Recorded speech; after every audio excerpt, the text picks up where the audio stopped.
Hello and welcome to my world in a casual review. This week we're talking about Day of the Tentacle Remastered and specifically the Xbox version of it.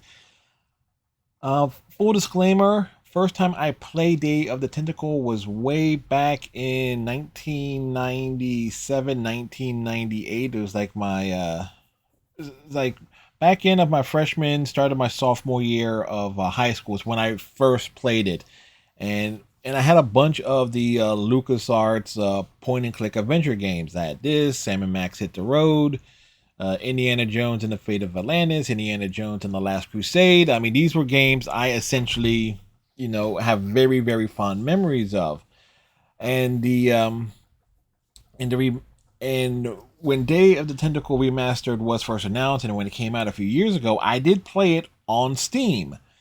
But obviously now I'm doing reviews of every game that I finish, and since I put this one on the lineup here in 2020, or at least in 2023, it meant I was going to be able to give my thoughts and opinions on it here for this pokey little YouTube channel of mine. And one thing I have to say that really stands out about the remastered, for at least the console version, is that the sprites and everything being zoomed in a lot more than how it would be uh, on the standard playthrough is simply marvelous. You get this. It just makes all the characters and sprites so much bigger, and you can appreciate the line work and the designs a lot more.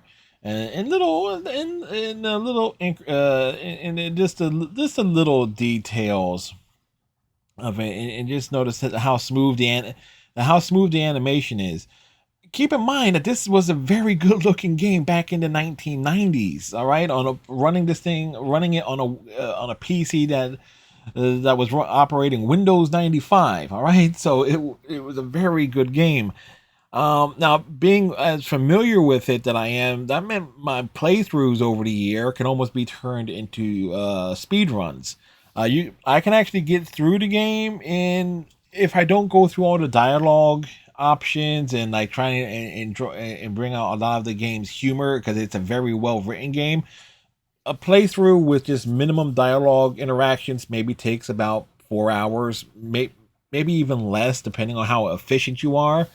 But if you're stretching it out and wanting to try and and interact with everyone, talk is like and just to see how silly some of the dialogue can get, it can be like about a 5.5 hour long playthrough, and and for a streamer, I can knock it out in one night. Here in 2023, I split it over the course of 2 nights because I'm trying to be a reasonable adult and get to bed at a decent hour, about 1 a.m. as opposed to 2 or 3 a.m. Okay, like I'm being reasonable here. I'm being reasonable, but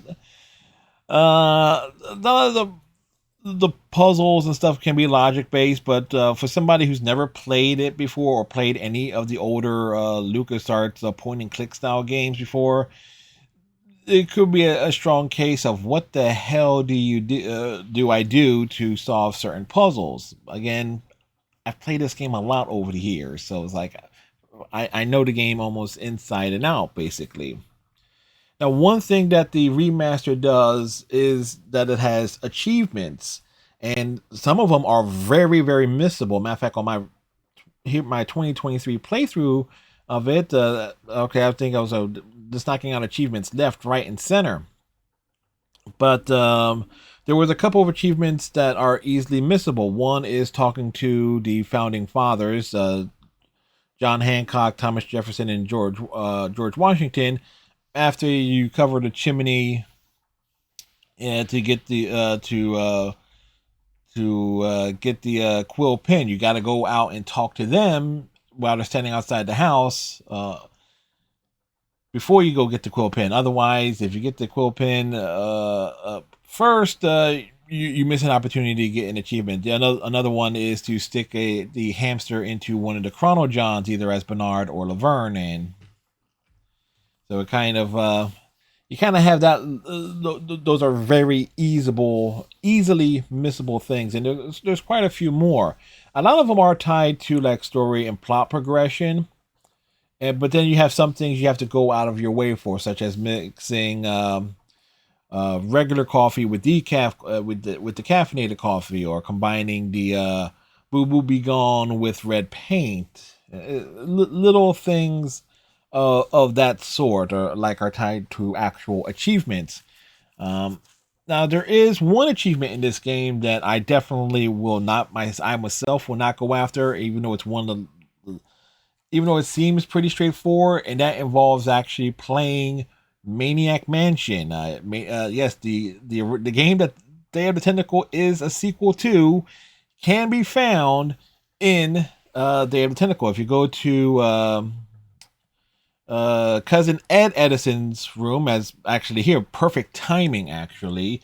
The computer that is directly behind Bernard, you access that and you can play the original Maniac Mansion, and there is an achievement, two achievements to it. You can just initially logging in, accessing that computer and just loading the game up outright, get you one achievement, and then you have to go and find a hamster and stick it into a microwave in the context of that game to get the other achievement. So you don't have to beat Maniac Mansion, you just have to do one specific thing.